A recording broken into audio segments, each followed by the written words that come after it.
సమంత గారిని పర్మిషన్ తీసుకున్నానమ్మా, మీరు ప్రొడ్యూసర్, ఆమె ఫస్ట్ ప్రొడ్యూసర్ శుభం, మీకు నేను సత్కరించుకోవాలనుకున్నాను, నాకు ఈ అవకాశం శుభంలో నటించడానికి అవకాశం వచ్చింది. ఎందుకంటే పర్మిషన్ కింద తీసుకోకుండా పైకి పోయిన తర్వాత అక్కడ ఎవరన్నా అడ్డు చెప్తే నాకు అవమానంగా అవుతుంది కదా అన్నట్లు ముందే ఆవిడని అడిగాను. అయ్యో అమ్మమ్మ తప్పకుండా అన్న. ఆమెను ఇలా అనుకొని, మేము మామూలుగా బామ్మలం ఇలా అనుకుంటాం కదా కూడా, ఇంకా కొంచెం ఇదైతే ఇంకా కొంచెం దగ్గర వాళ్ళు ఇదైతే హగ్గిస్తాము, ఆమె హీరోయిన్ కదా ఇంకా ఇలా అనుకున్నాను.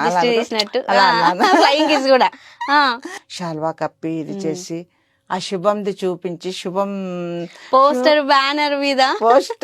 బ్యానర్ చూపిస్తూ ఆమెకు ఇంకొకటి ఏమని చెప్పానంటే, ఎస్ అంటే శుభం, ఎస్ అంటే సమంత, ఎస్ అంటే సక్సెస్, సూపర్. 3 కలిపి ఇది చేసి నేనేమి ఇంటి దగ్గర కూడా ఏం ప్రాక్టీస్ చేయలేదు, సడన్ లో వచ్చింది. ఫ్లోలో చెప్పడం కూడా గట్టిగా అదిరిపోయింది.